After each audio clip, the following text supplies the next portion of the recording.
Olá, tudo bem? Bem-vindos aqui ao nosso programa Mentes Criativas.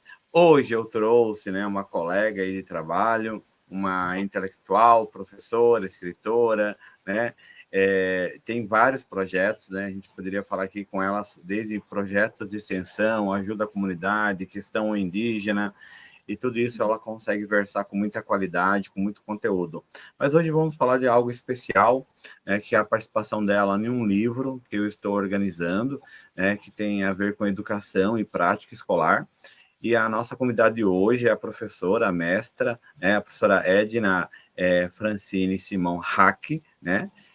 Já descobri que ela é gaúcha, então ela vai falar um pouquinho mais sobre isso. E espero, que todo mundo lá no Rio Grande do Sul, saia daquela situação assim lamentável. Espero que a sua família esteja bem, se tiver família lá no Rio Grande do Sul, né, professora Edna? Então, como é que vai funcionar? Vocês que estão nos ouvindo, vocês que vão compartilha já, né? A professora Edna com certeza vai fazer jus a esse compartilhamento com muito conteúdo. Se inscreva aqui no canal SC de Fato. Nosso programa é toda terça-feira às 20 horas, então já grava aí, coloca na agenda. Fica depois gravado no YouTube e você pode assistir em outros momentos e fazer comentários, né? Tirar dúvidas. E eu vou falar rapidamente, Edna, que o nosso programa começa com essa tua apresentação, tu explica a tua formação acadêmica, eu já vou te perguntando quais foram as coisas que deram mais dificuldade, as coisas que foram mais tranquilas, e depois a gente parte para o livro, né?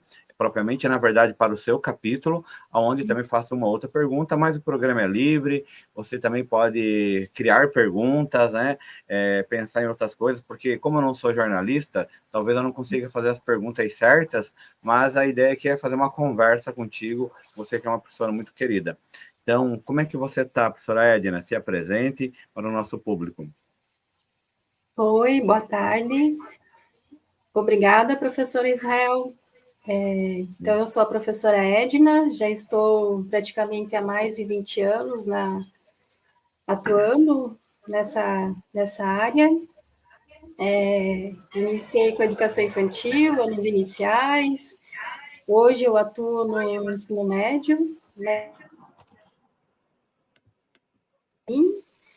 E também no Instituto Santo Antônio, Inesa.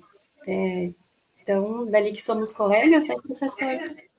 E a Sim. minha formação, então, eu comecei com magistério, depois eu ingressei na licenciatura em História, fui direto para o mestrado em Educação pela Unijuí, e depois eu, então, ingressei na pós-graduação, que na época era o que me causava, de certa forma, muitas inquietações, que foi, então, a pós-graduação em metodologias para o ensino superior, em relação ao ensino à distância.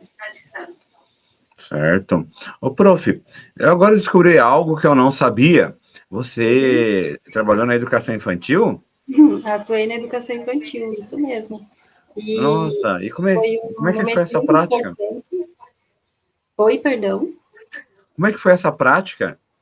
Como é que foi isso, essa experiência? Muito tempo? Na verdade, na educação infantil foi um período mais curto, mas de extrema importância no processo na nossa trajetória, né, profissional, porque até depois, inclusive, quando eu ingressei no ensino superior, que hoje já fazem 13 anos que eu estou atuando no ensino superior, eu iniciei atuando no estágio relativo à educação infantil. Então, eu Uhum. costumo até comentar para as acadêmicos, que uma vez você tendo essa experiência na educação infantil, ela se torna essencial porque você consegue compreender o restante também da trajetória escolar do aluno. E eu acredito muito na educação infantil porque ela é a base, ela é a essência no processo de desenvolvimento, de formação da criança, né, de forma integral. Então, essa experiência para mim foi maravilhosa, porque na época foi até numa escola localizada na região rural. Então, eu, de certa forma, coloquei em prática a teoria do de Crowley, que eram os centros de interesse, Então, eu também pude vivenciar, de certa forma, essa leitura na prática com as crianças. E depois disso, você foi fazer a faculdade de História, no qual somos colegas também, né? Eu também sou graduado em História, Isso. muito legal. E teu Uhum. mestrado foi no que mesmo? Educação ou História? Isso, foi em educação. Em Educação, E a ótimo. Foi dissertação mais não. voltada para a temática da história, que aí eu tive como foco a questão de abordar, na época, e de certa forma, tanto que hoje, a história silenciada dos negros, índios e caboclos. Certo. Uhum. Muito interessante, e mais que interessante, muito relevante. E onde que a professora fez o mestrado? O mestrado foi tanto a licenciatura como o mestrado na Universidade do Noroeste do Estado do Rio Grande do Sul, Unijuí, localizada em Juí, Rio Grande do Sul. Olha, é verdade, eu tinha falado aqui no início que a professora era gaúcha, né? E, Isso, aliás, seus parentes estão bem lá? Como é que está lá a situação da sua família? graças a Deus estão todos bem. Essa Ah, região não foi tão atingida, né? certo, não, é bom sempre Uhum, te perguntar e saber, porque a nossa preocupação sempre é uhum, grande, né? A gente vê aquelas imagens horríveis, né? Assim, nem sei como a gente pode expressar, né, essa ideia de perder tudo, uma casa, né? Porque a casa para nós, pelo menos eu que sou, né? Proletário, professor ali trabalhando, a casa é tudo, né? Então é complicado. E saber que a professora é de lá, né? Então a gente, tanto o programa, né? O Piran, que está uhum, aqui na parte técnica, todo mundo que está assistindo, provavelmente é solidário aí aos nossos irmãos que estão lá. Então, espero que a sua família esteja, né, bem e continue bem. uhum. E Sim, que obrigada. mais, prof, né? E como é que foi essa fase do mestrado? Foi fácil? Foi difícil escrever essa dissertação? Como é que foi esse teu processo criativo aí de escrever? Foi maravilhoso. Eu consegui me dedicar apenas ao mestrado, então eu, de certa forma, todas as disciplinas que eu poderia cursar, eu fiz. E aí eu pude também me dedicar à pesquisa de certa forma, com exclusividade. Então foi um momento muito proveitoso da minha trajetória também profissional, porque foram muitas as leituras, a pesquisa também. Pude contemplar a coleta de dados não só através de questionário, mas observação, ida a campo, incluída Uhum. inclusive a comunidade escolar. Então foi um momento precioso da minha trajetória. Essa parte da escrita, a professora falou sobre a questão indígenas. A professora abarcou a questão ali no Rio Grande do Sul ou conseguiu sair do estado? Como é que foi? Porque é difícil, né? Fazer essas Sim. pesquisas, né? Eu não sei se foi Uhum. de campo, mais da bibliografia, mas como é que foi como é que foi a tua relação com o teu objeto de estudo? Uhum. De certa forma, eu incluí uma leitura mais geral, trazendo essa questão das memórias que perpassam, que foram construídas, né? Enfim, como se dá essa construção dos estereótipos, do mesmo modo as histórias silenciadas, que o Marc Ferrot vai pontuar muito essa questão. E aí, de certa forma, o foco depois ele é exclusivamente sobre a região, né, Rio Grande do Sul, e focando a região noroeste do estado. Isso tanto em relação aos índios, como negros e caboclos. Aí eu fui também Uhum. em busca de fontes bibliográficas, então o arquivo também, o arquivo histórico, enfim, foi um local que me ajudou muito nesse processo de pesquisa. E os próprios professores, né, que eu tive a oportunidade de ter professores excelentes também, que contribuíram muito nesse processo de busca, de coleta de dados. Inclusive, eu fiquei muito surpresa, eu vou aproveitar aqui, enfim, que há 2 anos atrás, a editora Dialética entrou em contato comigo solicitando uma cópia da dissertação e a possibilidade de poder publicar. E isso já faz um bom tempo que, de certa forma, eu fui o mestrado. E aí acabou essa dissertação se transformando num livro. Olha que legal, parabéns, prof. Então nós aqui estamos conversando não apenas com uma professora que está, né, pronta aqui para escrever um capítulo, mas como um próprio livro, né? A professora está aqui, a gente está conversando sobre o seu capítulo de livro, né? Vamos conversar, mas na verdade a professora já tem até um livro feito já, né? Isso, é. Mas E esse livro, depois a professora, se quiser colocar o link para quem que tiver acesso para comprar ou para ver, né? Também pode, se estiver pronto, já também pode disponibilizar que a gente. A ideia aqui é divulgar todo o material possível dos nossos convidados. Ô, prof, a professora está falando, eu estou ouvindo bem, mas talvez esteja um pouquinho de eco, tá? Mas, assim, coisa mínima, tá? Não sei se é o lugar, às vezes é o lugar, ou uma porta aberta, alguma coisa assim. Está dando um pouquinho de eco, mas, assim, não atrapalha, mas talvez para quem tenha mais sensibilidade à questão de ouvir, possa atrapalhar, mas eu acho que não, assim, só vou te dar um toque como ouvinte também, né? Tá. Ô, prof, enquanto você vai organizando aí, só lembrando que esse programa é de terça-feira, todas as 20 horas, né, ele é um programa que nós vamos conversar com intelectuais e escritores que têm obras publicadas ou vão publicar. Nesse primeiro momento, são professores e escritores que escrevem comigo as coletâneas, né? Para quem não sabe, eu já tenho 15 coletâneas feitas, né? Na verdade, eu tenho 12 coletâneas feitas e 3 livros que eu escrevi sozinho, mas eu acho que escrever junto é muito bom, né? Assim, eu aprendo muito, né? E a professora nos ensina também muito com o teu artigo, que é sobre pressupostos que envolvem a didática, convite à reflexão. O prof, assim como a professora também, sou professor do ensino médio, né? A professora da escola estadual e eu também. Então, e essa questão da didática, ela é muito diferente no ensino médio para o ensino superior. Eu nem sei se eu gosto de falar ensino superior, porque às vezes a gente dá a ideia de que, né, ele é muito, muito, muito diferente do ensino médio, mas quando tu começa nesse chamado ensino superior, uma boa parte a gente é uma revisão ali de alguns pressupostos que as pessoas deveriam ter aprendido no ensino médio, né? Então, a não aprendizagem, muitas vezes no ensino médio, pode ser consequência de uma falta de didática. Então, para entrar aí no teu capítulo de livro, pressupostos que envolvem a didática, convite à reflexão, quais são os principais, no geral ainda, né? Quais são os principais pressupostos que nós podemos ter com relação à didática? E já aproveito, né, fazer uma outra pergunta. O que é didática, né? Não sei se a pessoa quer começar com a segunda pergunta ou com a primeira, fique à vontade. Ok.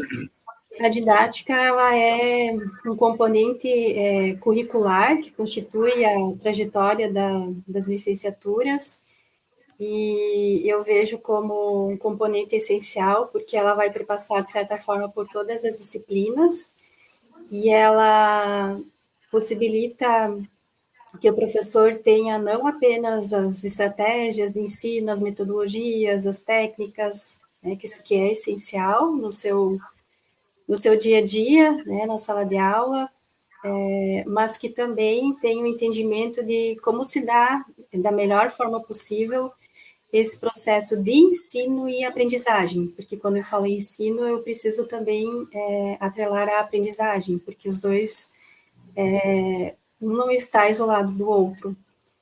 E tendo em vista também, eu inclusive pontuei a Kandal, que ela é uma das professoras que, de certa forma, iniciou e instigou o estudo da didática como campo de excelência para pensar na qualidade da educação. Inclusive, ela também foi uma das pioneiras na criação do ENDIP, que vai acontecer também, o 22º ENDIP, em novembro, em João Pessoa, na Paraíba, como proposta discutir o campo da didática no sentido de construir uma escola democrática. Então, a Kandal, ela vai trazer que a didática é essencial no sentido de que, justamente, ela não vê só o viés das técnicas, que são essenciais, mas também o viés humano, e aí entra a relação afetiva entre professor e aluno, que se torna essencial também nesse processo de ensino e aprendizagem. E e a questão das relações sociais e políticas, porque esse aluno que está em sala de aula, ele tem uma história, ele pertence a uma determinada classe social, ele tem também, ou pode ter suas dificuldades, seus desafios. Então, nesse sentido, a Candal ela vai dizer que a ensino-aprendizagem é fundamental que leve em conta esses três campos, né? A questão técnica, a questão humana e a questão política e social. E a didática, ela já começa lá na Grécia, no sentido de possibilitar um diálogo entre adultos, jovens e crianças, mas ela vai, de certa forma, vamos dizer assim, se oficializar com a obra do Comênios, quando ele vai trazer uma didática, né, para todos.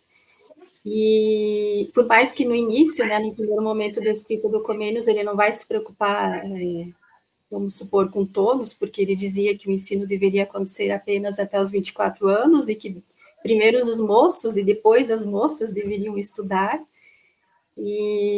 Mas, enfim, de certa forma, nós temos como início e uma forma, uma preocupação maior com esse ato de ensinar a partir da obra de Comênios. Sim. Prof, como é que foi a escrita desse capítulo? Eu lembro que a gente conversou várias vezes, né? E vai e volta, vai e volta. Isso. Até que não foi, voltou tantas vezes, porque a escrita é algo muito difícil, né? Como que foi escrever o capítulo sobre pressupostos da didática, né? Um convite à reflexão. A didática, eu até comentei com o professor que eu gostaria de escrever justamente a respeito desse tema, porque eu atuo com a disciplina de didática. Então, eu tenho muita preocupação em possibilitar que a didática ela seja algo especial mesmo no processo de formação dos acadêmicos. E aí, nesse sentido, eu já tinha algumas leituras, já tinha alguns registros, e a escrita desse artigo, ele me incentivou a realizar outras leituras, buscar outros autores, enfim. Então, foi uma forma também de eu me motivar e reafirmar a importância dessa disciplina no processo de formação. E se você for observar historicamente, a didática, por um tempo, ela foi esquecida, não foi dada a importância que ela merecia. Então, a didática, nesse sentido, ela merece um convite à reflexão contínua, né? Então, por isso até o título desse artigo. Então, foi assim, eu busquei algumas leituras, frisei outras, e aí, praticamente em 2, 3 semanas, eu consegui elaborar o artigo. Sim. E a professora relaciona esse esquecimento à didática. Por quê? Por que a professora acha que nós esquecemos a didática, né? O que aconteceu na sua visão? Aí eu vou novamente me reportar a Candal, porque inclusive ela menciona isso. Então, durante um processo, década de 60, 70, não se tinha tanta essa preocupação, né? Justamente pela questão também dos modelos educacionais que nós tínhamos. Então, não se dava tanta importância à preocupação de como ensinar e esses pontos de interrogações essenciais que a gente precisa fazer nesse processo de ensino e aprendizagem.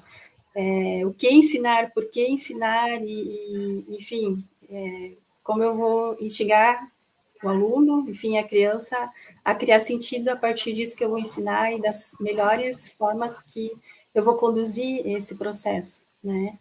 Então, e também pela dissociação, que inclusive eu estava observando, é uma temática que o INDIP vai trazer, do que se produz na universidade e, de certa forma, o que se faz no dia a dia, né, da sala de aula. Então, ainda há essa essa diferença, né, no que se pesquisa e no que acontece em sala de aula. Mas o Sim. INDIP hoje, ele mostra né, esse resgate, essa preocupação com a didática, né, que merece ser... É um seminário, EDIP? Esse INDIP, INDIP. ele dura em média 5 dias, é um encontro. Aí tem professores, pode ser enviar também trabalhos, né, para serem analisados, enfim. Ô, prof, a professora fala sobre didática, mas o que é uma boa didática? O que é uma boa didática? Porque normalmente quando se faz a avaliação, uma das questões que são pontuadas é justamente essa, né, professor? O professor não tem didática, mas aí você pergunta para os alunos, mas o que significa ter didática? E muitas vezes eles também não conseguem explicar isso, ou didática mais voltada para dinâmica, né, para jogos, enfim. Então, o que é ter uma boa didática? Ela vem ao encontro justamente dessa questão de você primeiro entender quem é essa criança que está em sala de aula com você, quais são as necessidades, quais são os desafios, como você vai conseguir fazer a correlação entre aquilo que precisa ser ensinado e, de certa forma, com os interesses da criança, e como você vai procurar metodologias, recursos que, de certa forma, vão instigar ela a participar em conjunto desse processo de ensino e aprendizagem. E aí entra hoje como, que até é um título que eu pontuo no artigo, que é a questão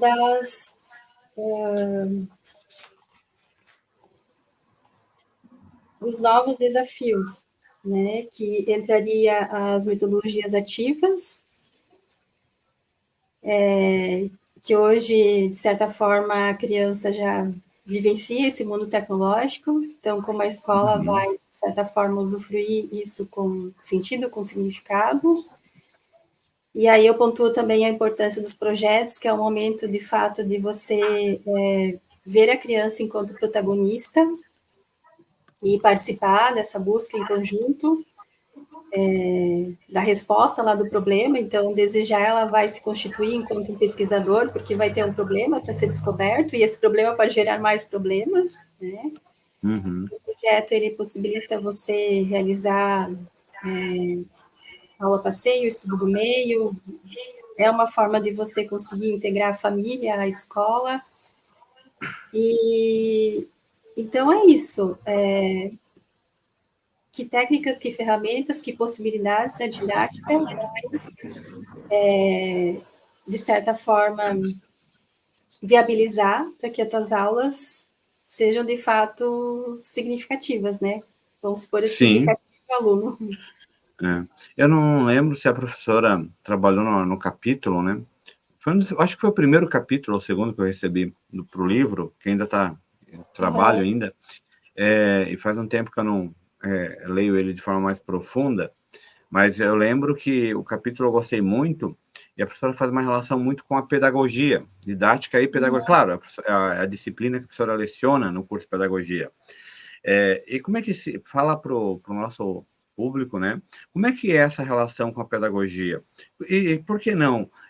Como é essa relação com a história, né? Também, já que nós somos professores de história, né?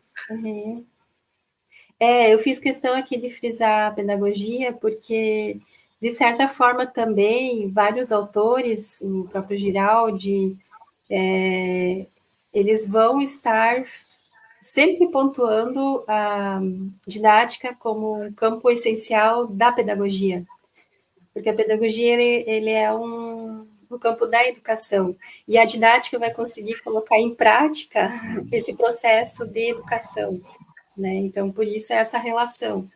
E como a didática pode contribuir para que, de fato, a pedagogia ela se torne um ato educativo instigante, que promova, né, essa diferença entre... bom, as crianças, elas trazem os seus conhecimentos prévios, né? E como, de certa forma, eu vou conseguir transformar esses conhecimentos prévios também em conhecimento científico. Então, é nesse processo que eu frisei a relação entre a pedagogia e a didática como um campo essencial dentro da pedagogia. Certo. Ô, prof, eu vou falar uma frase aqui e a professora vai falar se eu estou no caminho certo, estou no caminho errado e por quê.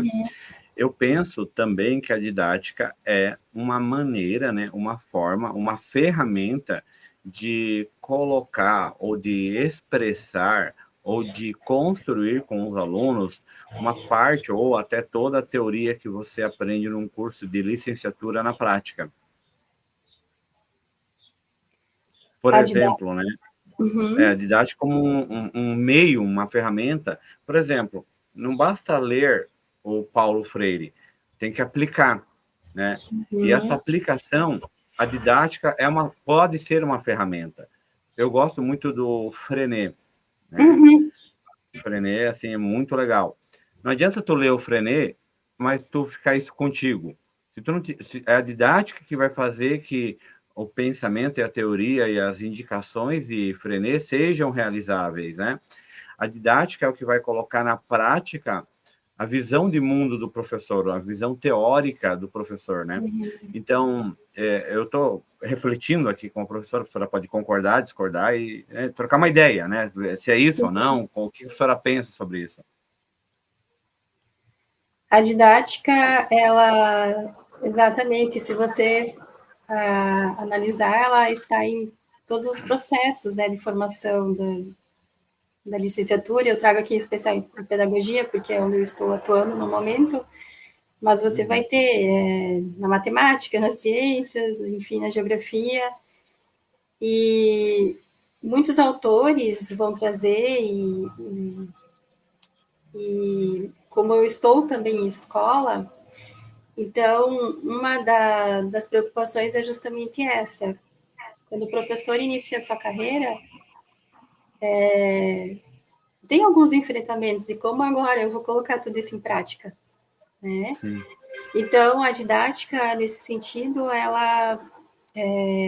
por isso que ela precisa ser teórica e prática também, porque ela precisa mostrar como eu posso fazer lá na prática, no chão de sala de aula, o fazer pedagógico, né?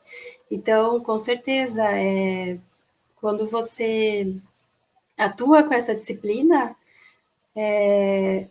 você precisa ter essa preocupação, de certa forma, em como Opa, posso travou um contribuir pouquinho. nesse processo e faça sentido, né, na trajetória do processo de Ô, prof, formação. Então, até recentemente, Desculpa? não, só volta um pouquinho que deu uma travadinha de 3 segundos. Ah, é? Tá. Mas assim, voltou já, mas só retorna o pensamento, porque estava legal, e eu acho que quem vai ouvir quer pegar ele do início. Entendi. Vamos lá, então. Eu estava comentando que a didática, ela ajuda nesse processo, principalmente quando o acadêmico recém-formado vai atuar enquanto professor em sala de aula, em pensar em estratégias que contribuam para vencer esse desafio do enfrentamento, do medo. Então, por isso que a didática, ela precisa ter essa relação de fato com a teoria e com a prática. Então, nesse momento eu estou professora de didática e até recentemente, eu não sei se eu posso compartilhar aqui, Claro. mas nós realizamos um projeto com as acadêmicas hoje da quinta fase, sobre a Baía da Babitonga. Então, a gente tentou colocar a mão na massa, como se diz. Então, nós fizemos o passeio com o Barco Príncipe, e aí nós Certo. fizemos esse levantamento de, por exemplo, né, o que nós gostaríamos de saber a respeito. E aí depois a gente fez outras coletas de dados, diálogo.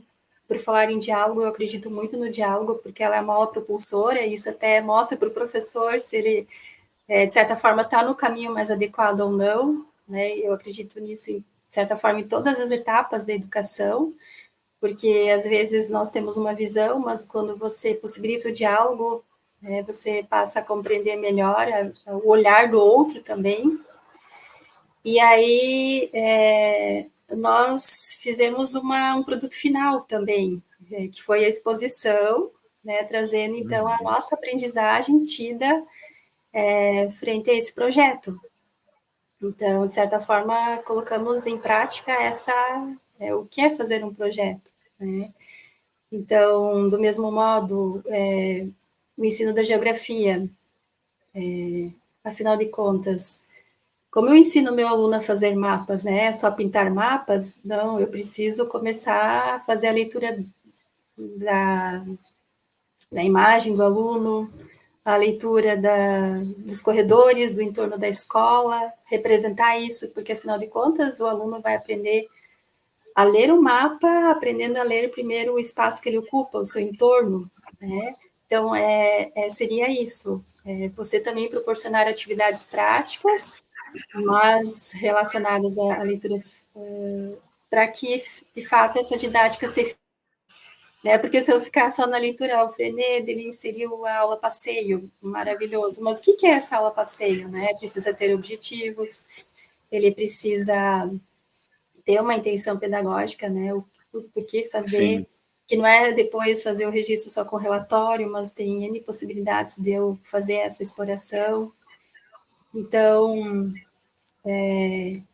esse olhar, que até quando inicia a discussão sobre didática, nós iniciamos com esse questionamento, que olhar nós temos, né, sobre nós mesmos, sobre a nossa trajetória, né, aquela questão que os nossos professores fizeram conosco, para a gente poder ressignificar o que fizeram conosco, né, porque os professores, queiram ou não queiram, eles nos deixam marcas na nossa trajetória, sejam positivas ou Sim. negativas, e o que nós vamos fazer Sim. com essas marcas negativas, né.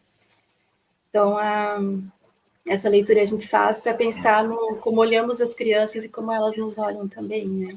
Então, a didática Sim. é isso, como a Kandal falou, ela abrange toda essa dimensão fundamental, que é a relação também humana afetiva, né. Sim.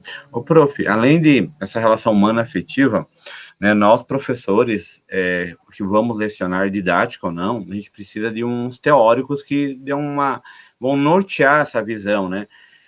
Até Uhum, já cheguei a falar para os alunos, e falo aqui também, muitas vezes a pessoa se apega a um teórico, né? Tudo bem, isso faz parte, mas na minha vida como professor, às vezes eu tenho que usar vários teóricos para momentos uhum, diferentes, né?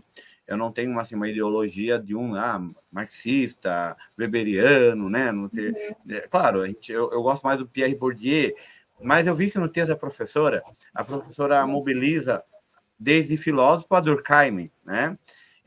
Como é que dá isso? Como é que a professora consegue entender a didática com esses vários autores, né? Como é que eles ajudaram a construir esse teu texto, né? Quando eu vi Durkheim, eu fiquei feliz, porque eu gosto do Durkheim. Ele tem um monte de problema, mas assim, todos os autores têm um monte de problema, mas também tem um monte de solução, né?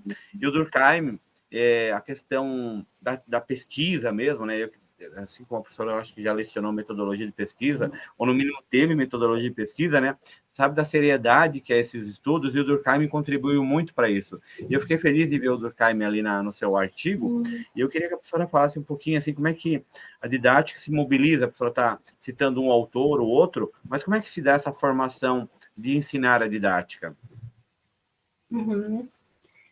No caso ali, eu trouxe Durkheim para fazer a relação de como se constituiu o campo da pedagogia no Brasil, porque sofreu influência do Durkheim, né?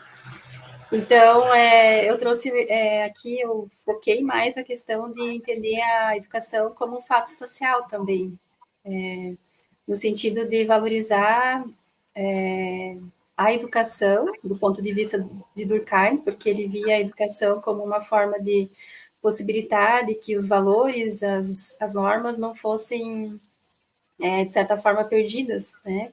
Então, ele via a escola como, de certa forma, uma instituição social essencial no processo de formação humano, porque é na escola onde se aprende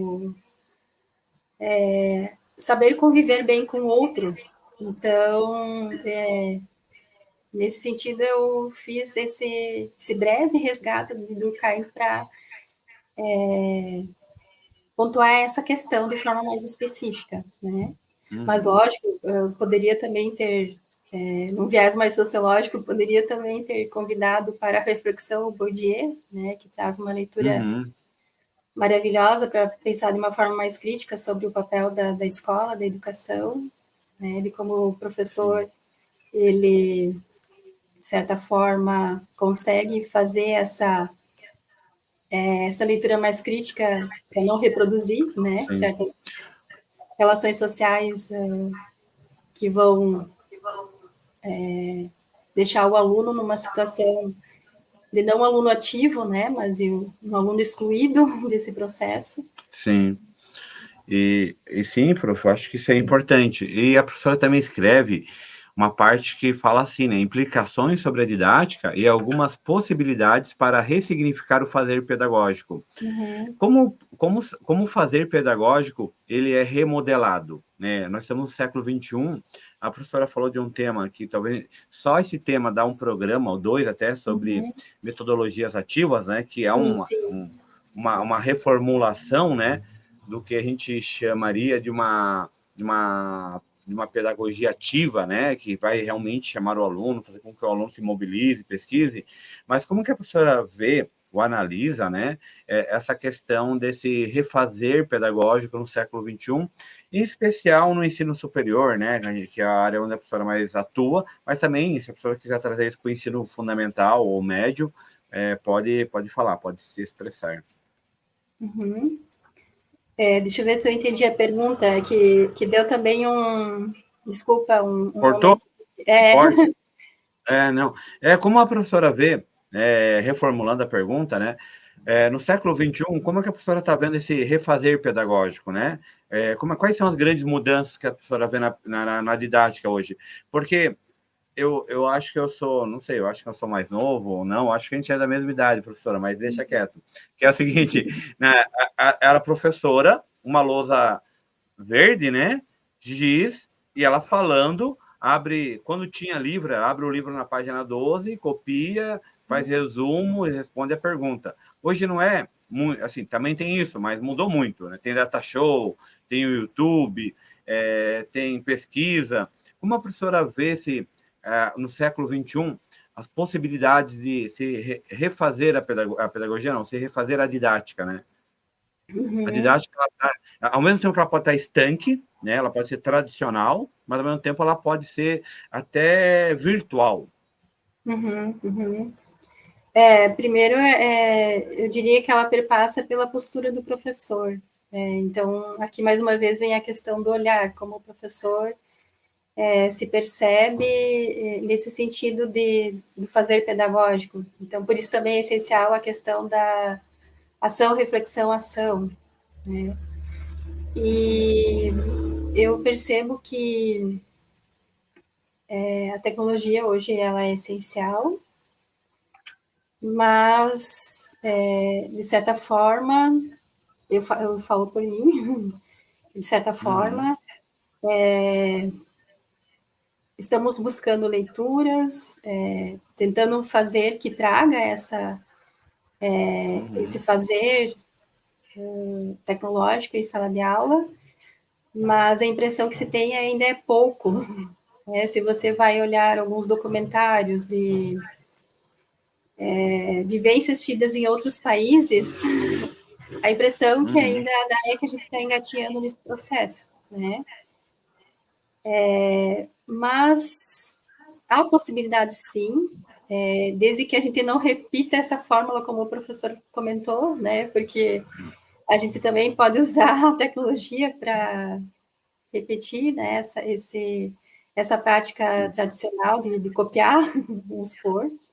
Apesar que o copiar também tem a sua importância, né? Porque a criança hoje ela precisa ter um momento também individual para vários autores vão colocar isso, e a cópia ela também é essencial no sentido de permitir que o cérebro retenha essa informação, mas a questão está em como essa informação vai se tornar em conhecimento, né? Porque o copiar pelo copiar, ele então ele é uma atividade que não possibilita, de fato, né, o saber significativo. Então, copiar uma reflexão, um diálogo, uma pesquisa em cima disso, um debate, enfim. E eu acredito muito também da questão da pergunta-problema, né? O Rubem Alves ele já dizia assim que a escola ela vai cumprir o seu papel quando permitir o pensar, né, a reflexão. Então, usando a tecnologia, você pode permitir o pensar, né, a partir da própria metodologia de fazer perguntas, problemas, né, de instigar a criança, enfim, o adolescente, ou mesmo o ensino superior a querer saber mais, o próprio estudo de caso, né, enfim. E o próprio projeto, ele também contribui nesse processo, porque, de certa forma, eu posso utilizar da tecnologia, né, para buscar responder, enfim, a minha pergunta.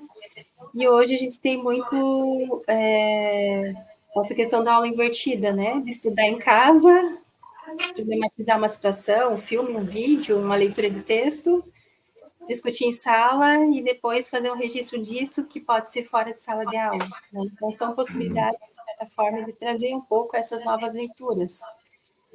E aí, o que também fica como desafio, alguns vão concordar, outros não, é um assunto bem polêmico, de como a inteligência artificial ela pode contribuir no fazer pedagógico também, né? Não só como cópia, mas pode estar junto enquanto uma ferramenta que vai também desafiar e também vai provocar esse diálogo, né? Esse fazer, enfim. E até eu coloquei no artigo também, como desafio e como promoção, dentro desses novos pressupostos que se tem, né, dentro desse século, a questão da cidade. Então, por mais que ela seja uma prática que o próprio Freinet já traz, mas o Zabalza também vai pontuar isso, né? A cidade ela tem muito o que nos inspirar. Então, eu trago uma Silvia Dorte, eu trago o Rubem Alves, que eles vão pontuar a cidade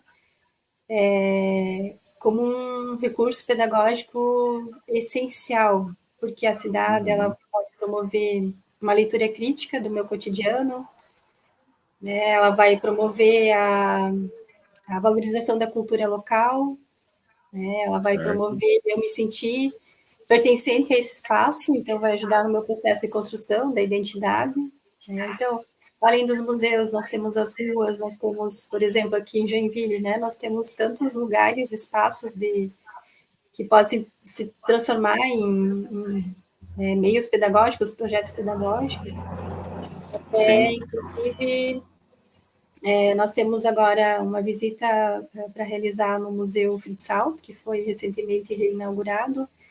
Então, na Itália, é muito comum, desde a educação infantil, as crianças já saírem à rua e observarem e utilizarem os monumentos como uma forma de fazer artístico e desenvolver a criatividade.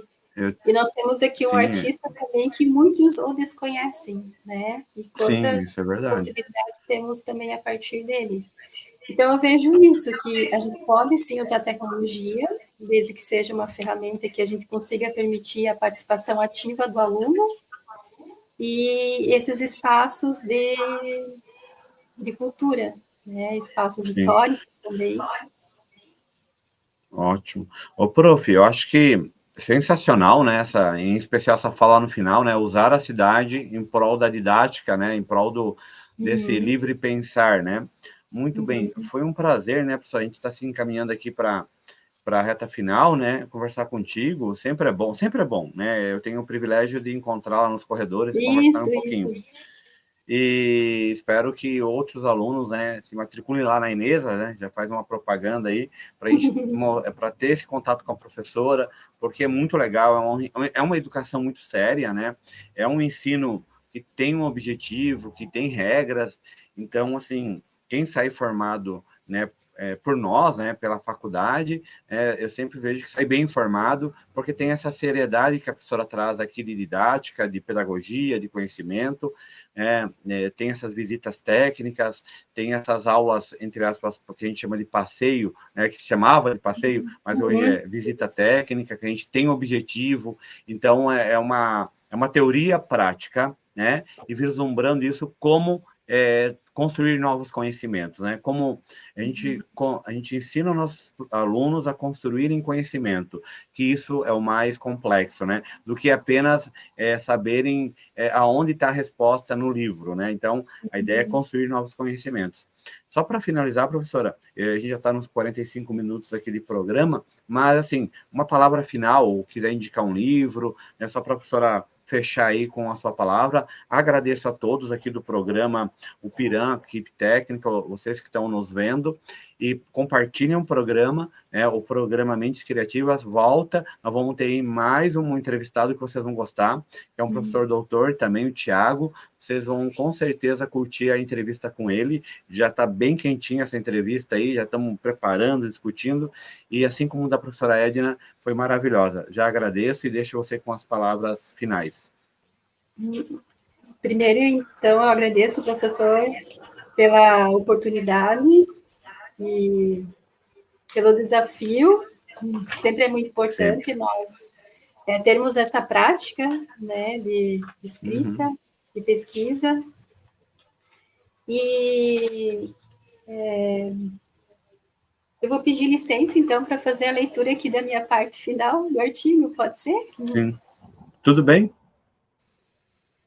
Então, a didática ela é fundamental nesse processo, porque em sala de aula, para que o aluno vivencie situações que promovam a reestruturação de suas ideias, analise seus próprios processos de pensamento, acertos e erros, expresse seus pensamentos, resolva problemas numa palavra, faça pensar.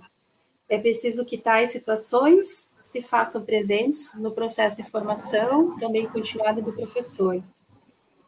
E, nesse sentido, os diálogos sobre a prática são essenciais, porque eles manifestam sentidos e significados de vida e promovem a reflexão.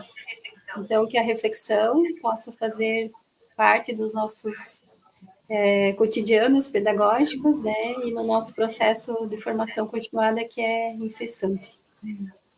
Muito bem, hoje conversamos aí com a professora, mestre, pedagoga, né, a professora Edna Hack, né, que falou sobre o seu capítulo de livro, um convite aí à reflexão sobre didática. Agradeço a ela e a todos que assistiram. Um forte abraço e até a próxima terça-feira. Obrigado, professora Edna. Até mais. Tchau, tchau. Obrigada, até. Tchau.